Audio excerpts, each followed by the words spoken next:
Hey there, and welcome to your new Introduction to Turbo training plan. Very nice to meet you. I'm Lucy. I'm going to be taking you through all of your sessions. So let's get started on your first session. Now for today's session you don't need anything other than your bike set up on a turbo.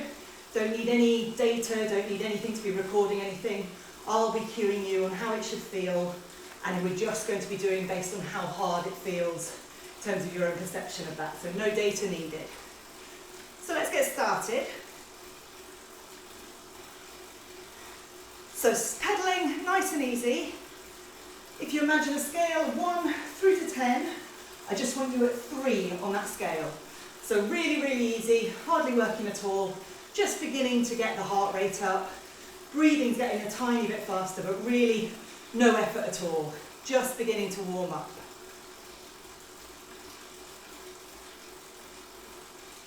So the first thing we want to look at is our bike setup, making sure that we're safe on our bike.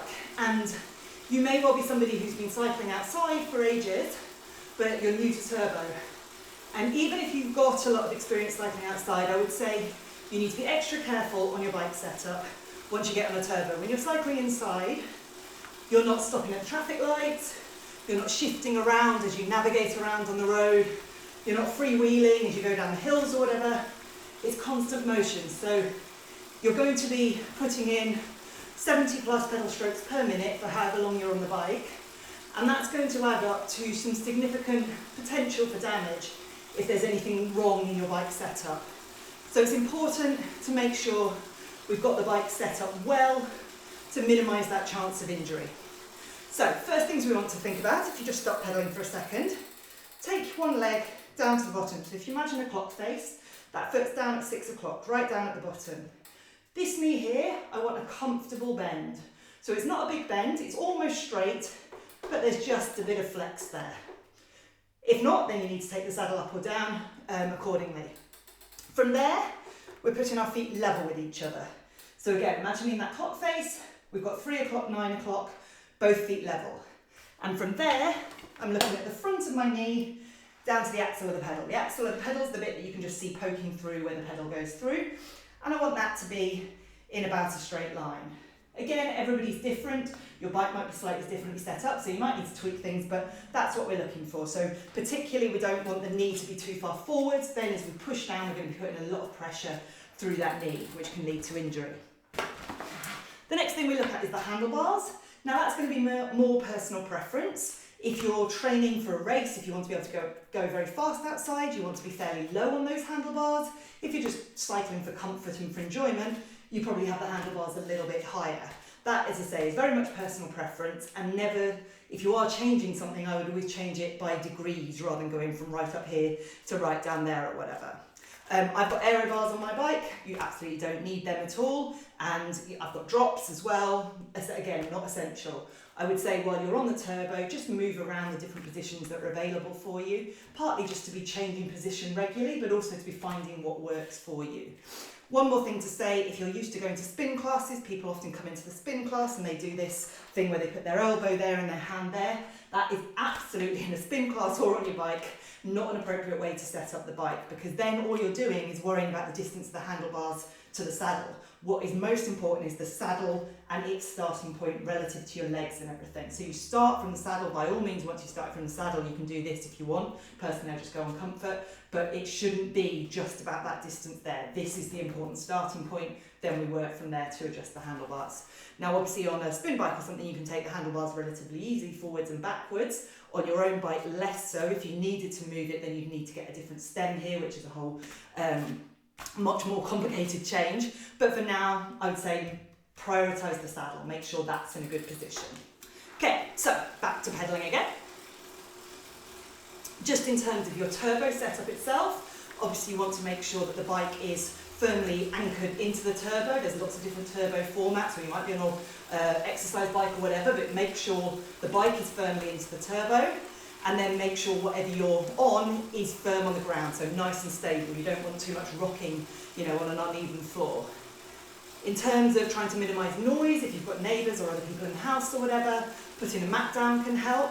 And also just taking a look at the chain So from the back to the front, trying to make sure it's fairly straight. If it's out on one of the chain rings like that, coming forward at a big angle, cross chaining, we want to minimise that when we're out on the road as well, but certainly in terms of cutting down noise, try and keep that chain line as straight as possible. And then obviously if you've got furry animals, small children, whatever, running around in the house, just make sure they're not going to come barging in and upend you or get caught in any moving bits or anything.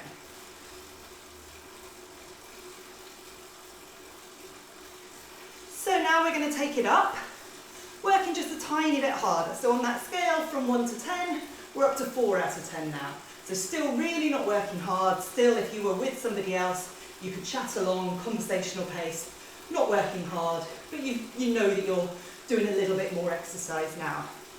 You know you're exercising, but you're certainly not pushing it.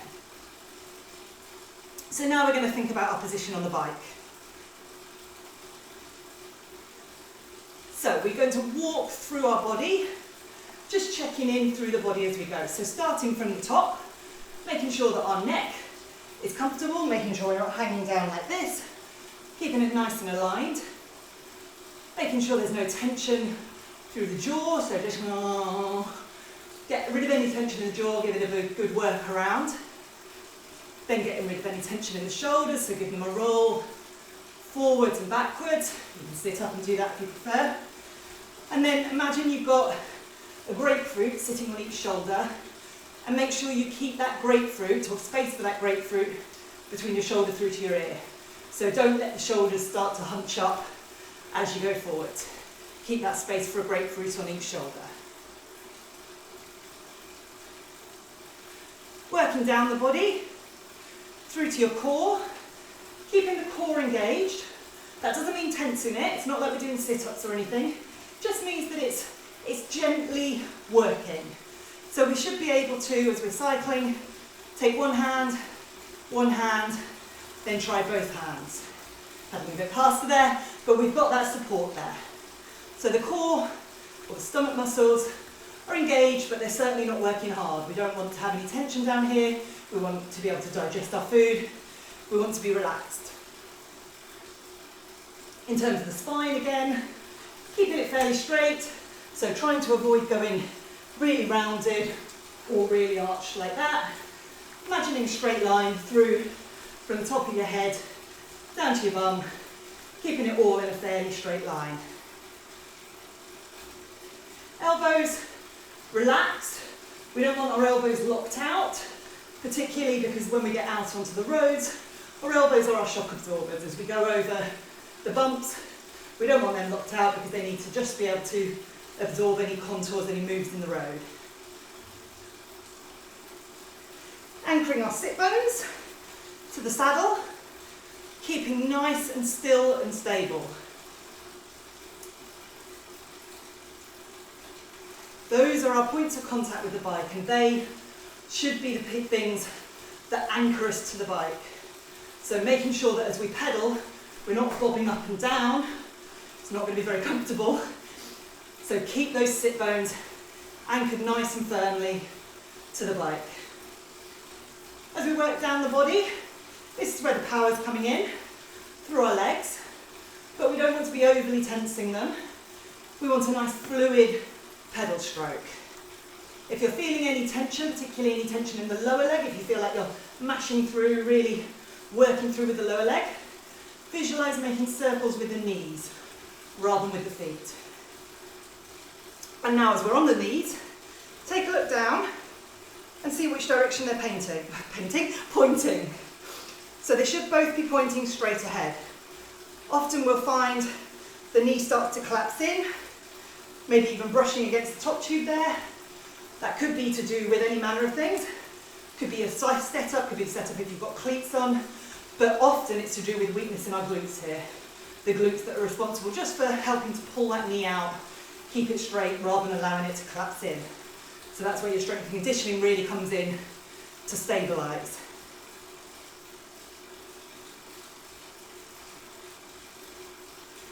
Today we're not going to be worrying too much about getting aero, but if you do have things like drops, you can think about using them. As I say, just shifting your position round as you're on the bike, getting used to all those different positions. And get in a habit of just regularly scanning through your body. So working from the top, working all the way down, just making sure that everything's roughly in the right position. It's a great way of keeping yourself focused if your mind starts to drift, but it's also really important as you get more fatigued towards the end of the set to make sure everything's where it should be.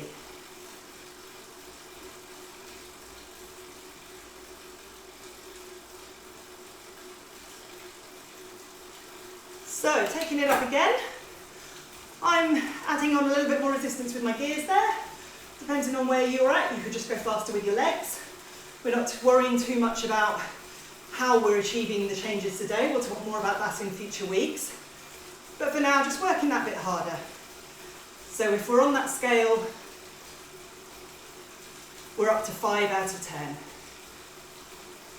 So middling kind of effort. We know we're working now. It's certainly something we can maintain for a good long while, but we know that we're actually doing some work.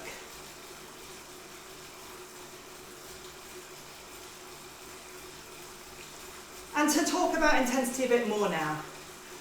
So there's various different ways we can define our effort level. I'm going to start at, call it the bottom, the simplest, and then work up from there. So what we're using today, perceived effort, this scale from 1 to 10. Other people do it from 1 to 20. I'm keeping 1 to 10 to keep it simple. That's known as RPE, rate of perceived effort. And whether you work with power, heart rate, or nothing at all, is an absolutely essential scale to be aware of. Even if you're using power as your kind of primary data source, you always need to know what those efforts should feel like. To double check you've got your zones set up right, to make sure you're not getting ill and things feel harder than they should. So everybody should have an idea of how to correlate their data, whatever they're using, with RPE, or if you're only using RPE, then obviously that's your primary data source, or point of reference. Now RPE is brilliant because it's available to us all, it's incredibly cheap, it's free, and it's a great way of keeping us in touch with our body, monitoring actually what's going on inside, rather than just mindlessly looking down at the data. The bad side of it is because it's about what's going on in our body, it changes over time. So this interval when we first started off, at 5 out of 10, felt fairly easy. Now we've been going for a few minutes, certainly not feeling hard, but it's feeling harder, even though I've got data showing on here and I can look down and see I'm holding exactly the same power. And that's because I'm getting fatigued, I'm getting warm, my body's busy trying to cool me down. So for exactly the same power, I'm achieving the same, but it feels harder. And if we carried on like this, at this power level for another 15 minutes, it would feel a lot harder by the end, even though we're doing exactly the same.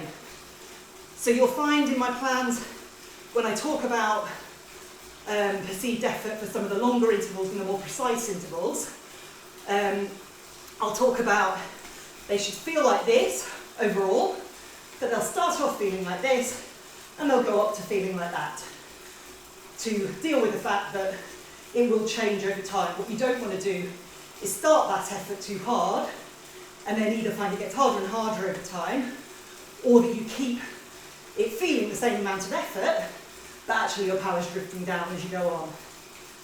So generally, unless I say otherwise, in all your intervals we're aiming to hold constant power all the way through. Getting warm. So then the next one on the scale is heart rate. Now heart rate again is brilliant in all the same ways that RPE is. It's fairly affordable. It's obviously more expensive than something that's free, but it's fairly affordable.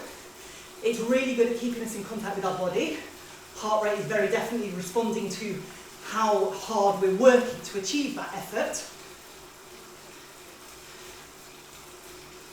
But it's not 100% reliable in the same way. In the same way as RPE, as an interval goes on, we get more fatigued, our heart rate goes up through the interval. As we start to reach our capacity for doing it, the heart rate's going higher and higher for us to try and maintain the same power. It also responds to things like if we haven't slept well, if we just had a cup of coffee, if we're stressed, if we're getting ill. All these things can affect our heart rate. So we might be putting out exactly the same power, but the heart rate numbers are saying something very different. So we need to get used to knowing, do I need to take that number with a slight pinch of salt because I've done something different in my body that means my heart rate's responding differently to normal. And that, on the other side of things, is why it's really good, because it can tell us when things are up. So if we're not even feeling ill, but we're starting to get ill, we'll often find that our heart rate responds differently for the same sort of effort. So if you know you always do an easy spin on a Monday morning and your heart rate's normally X, and then one day you're pretty sure you're putting out the same sort of effort, but it feels a hell of a lot harder, either it might just be if you slept badly or something, you haven't had enough, your nutrition's off, but it might be that you're starting to get ill. Or women, it could be that you're starting your period.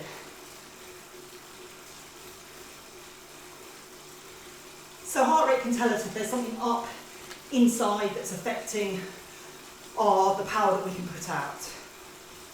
So that's a good indicator. We might need to adjust our training, but it also means the numbers aren't consistent.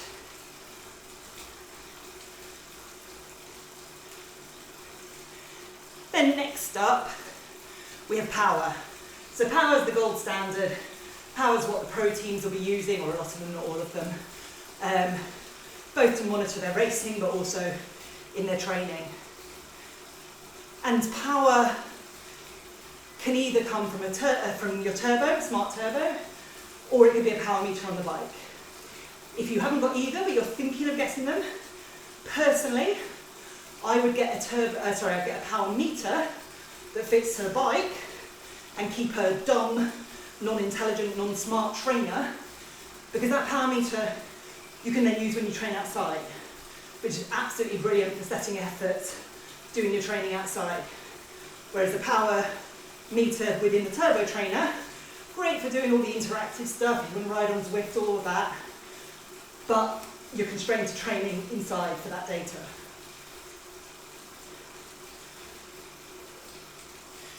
Now, in terms of the less good sides of power, obviously it is expensive, whether you're going smart turbo or power meter, neither of them are cheap. You will invariably spend hours faffing around with data, trying to get the right thing to talk to the right thing. Remember, it's not about what you recorded, it's not about what's on Strava, it's about the training you've done. So even if you can't record the session, if you have done it, that is the most important thing. But invariably, if you introduce power into the equation, it's more data, more things to potentially go wrong, more things to faff around with, and more time, more things to be looking at afterwards, analysing the data, for better or for worse. Be aware that, supposing I do an effort on my friend's bike, and then on my bike we both have power, I might get very different numbers, because we've got different power meters, they're set up differently, maybe they haven't been calibrated correctly, whatever. It doesn't matter, so long as I'm consistent with the data I use. So if I'm running a structured training plan, I need to use the power zones I set myself on my bike. Obviously it's fine if I just do a session on my friend's bike, but I can't be using the numbers from my power meter on their bike, because it might be completely different, comparing apples and pears. So just make sure you're always consistent, taking the data from the same source. But what's brilliant about power is, other than a few glitches with the data, generally it's reliable. It's telling you what's going on. It's not being affected by whether I'm tired, whether I've had coffee, all those sort of things. And it doesn't change during the intervals. So I start at X watts, I maintain X watts all the way through. It starts off feeling easy, it ends up feeling really hard, but that is the most efficient way to be cycling. Constant power all the way through. Then the other one just to add in is cadence. So cadence is how fast your legs are moving, how many pedal strokes you're taking a minute. And that you can get a fairly cheap cadence sensor, which you can fit to your bike, and that can estimate power. If my resistance stays the same, but my leg speed gets faster, my power has gone up. Power is a product of speed against torque or resistance. So if the resistance stays the same and my leg speed either goes up or down, my power is going up or down. So it can be a really useful and very cheap proxy. It's not going to give me absolute numbers, but it's going to give me a really good reference scale. And these days you can get lots of apps and sort of smart cadence meters that will actually estimate power for you. So you can have all that captured, tracked, if that's what you want.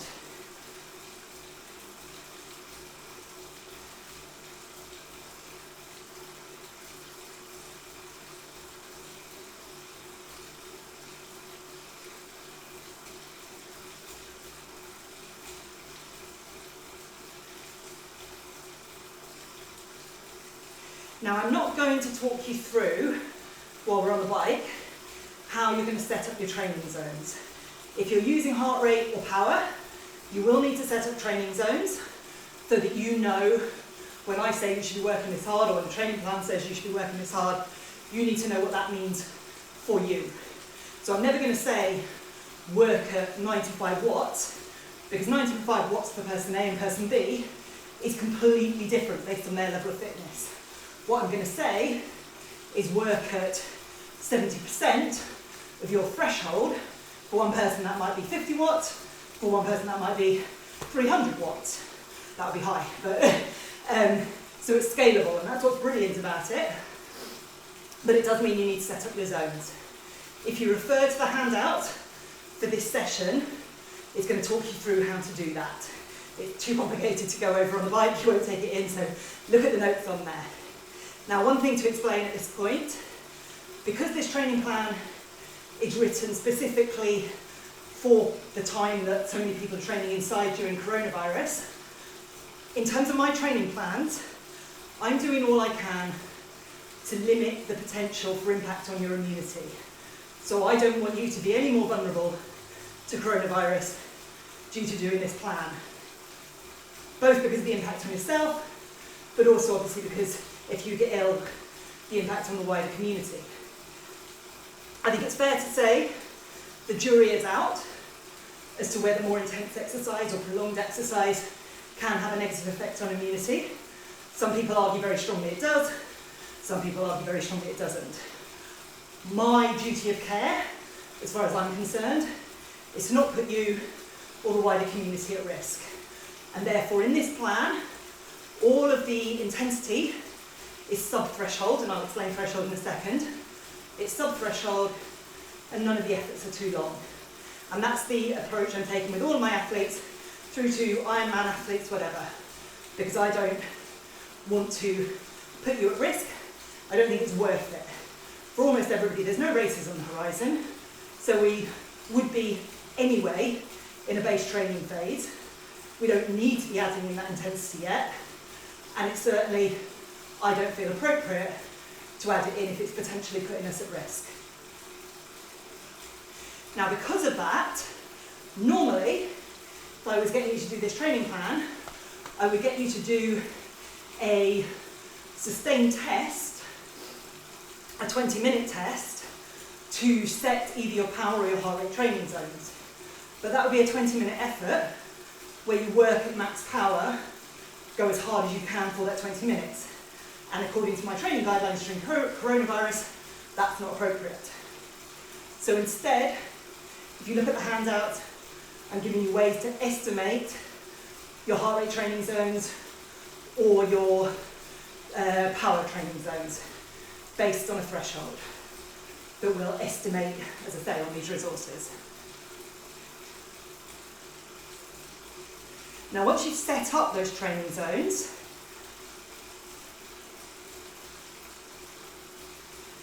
you may find that when you're training, and I guess I'm talking here to people, well, primarily people who are training by power and heart rate, I'll be saying you should be holding X power, and this should put you in Y heart rate zone.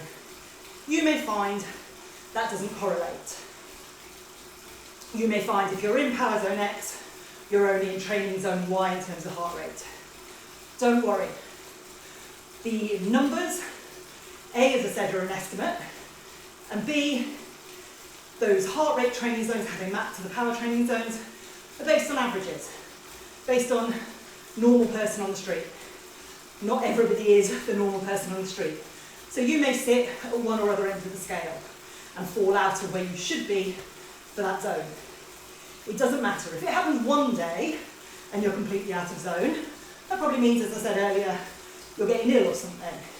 But if consistently your heart rate and power don't map up, that's fine. Stick with the one that you're planning to use. And then, for example, if you're training by power, I never match. My heart rate's completely inconsistent with any other model, but I know what heart rate I should hold for a certain intensity of power. So I'll always be keeping an eye on my heart rate, and I know if I'm putting out X watts, my heart rate should be Y. And if it's way off that, I know something's up. But I'm not worrying about what it should be according to a model. Similarly, if you're trained by heart rate, and you should be, you know, whatever, for heart rate zone 2, you should be holding X beats per minute, and you're saying I'm working as hard as I possibly can and I'm nowhere near X beats per minute, again, it just means you're not falling into that scale as it's set. So in that kind of context, I would say, okay, I'm pretty sure this feels like 5 out of 10, and I've been holding the effort long enough that I'm pretty sure it's still 5 out of 10, and that's what my heart rate is, and use that. Be aware though that of course heart rate goes up, not just through the interval, but over the course of the training session as well. So you need to keep an eye on that and know at the beginning it might be this, at the end it might be that. The other thing to note with heart rate is it's also slow to respond at the beginning of the interval, so as you just change up, it'll take about 30 seconds to respond.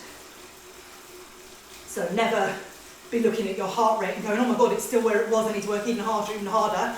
It's just that it's taking time to catch up.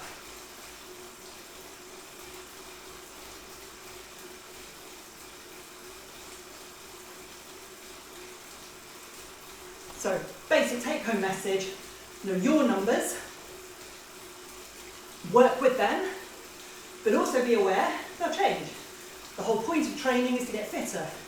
So at one point, I might be having heart rate X when I'm working at power Y. Over time, that should change because it should become easier to hold power X. So do be aware of them, but also be prepared for them to hopefully be changing over time as you get fitter. So we've just got a few minutes longer, working at 5 out of 10, and then we're taking it down to 4 out of 10, just to finish off.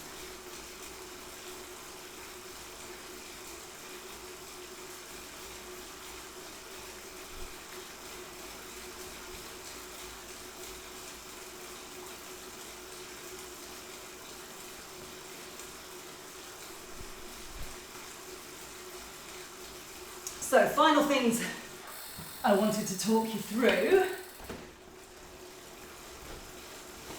Kit. So, first of all, what to wear on the bike. I would say does not matter at all, other than I would strongly recommend getting some cycle shorts. You can go shorts, you can go bibs, doesn't really matter. The argument with bibs is they help to keep the shorts in place and they're not cutting into your stomach. My argument against bibs when you're riding outside is they're a pain for going for a pee in, but not a problem with inside training, so whichever you prefer. Make sure a good fitted chamois. That is going to make all the difference to your comfort on the bike. Talking chamois, you might also want to get some chamois cream.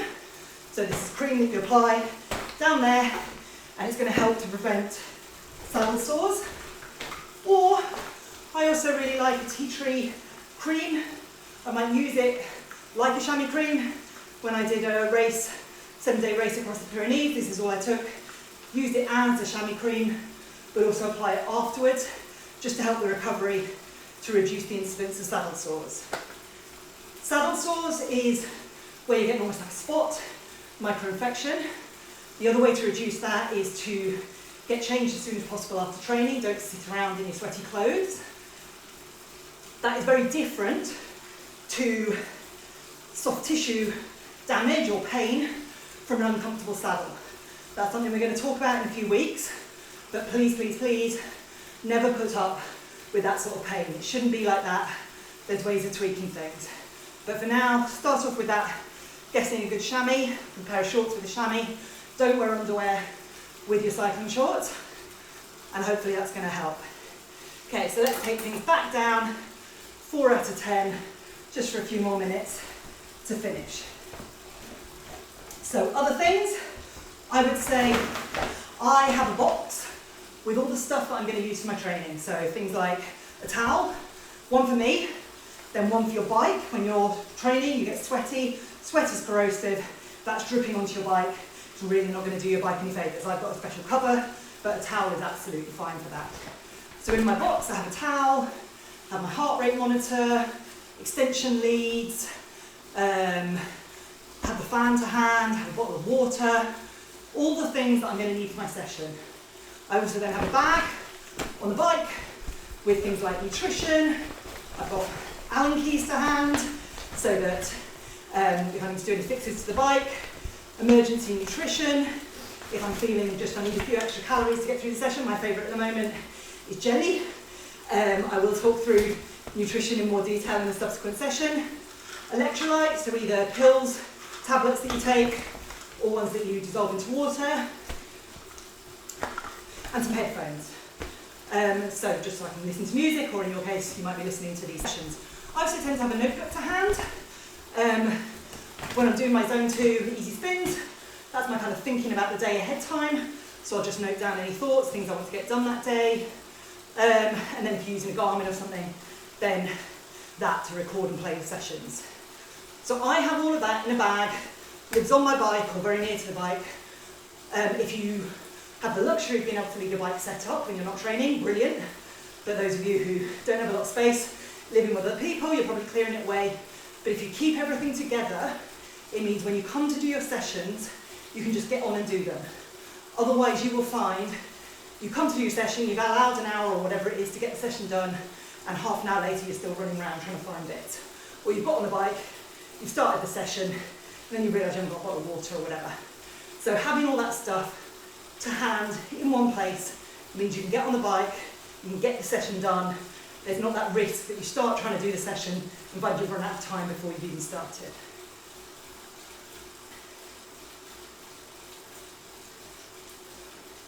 The other things that you might need specifically for doing this training plan, generally, depending again on what setup you've got, if you're just doing it on RPE, not recording anything, not playing anything, happy days, no stress. But if you are, you might be playing things through your watch. If you have any sort of data, power meter, heart rate stuff, you can probably be playing that through your watch. Similarly, you can play the session through the watch. So there's links on the handouts for different ways to set up that. Or you might just want to be viewing the session. So today I've talked you through the whole session, but from now on, you'll be needing to know what the session is. I will leave you halfway through, so you're going to need to know what the rest of the session is. So it might be as simple, they're all simple sessions, I deliberately keep them simple, to write it on a piece of paper.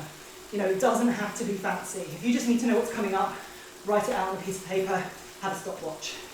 But otherwise, if you're trying to record data and play data at the same time, maybe you want to think about having a phone and a laptop set up, so you're not having to switch between me nattering away to you and whatever the power data or heart rate data or whatever, wherever that's recording. So just think through your setup. Remember, you don't have to have me talking at you. You can just read the notes on the training plan, but I would say that generally you will find it more helpful to have me talking at you, to explain the things to you, but also just to get the session, help pass the time.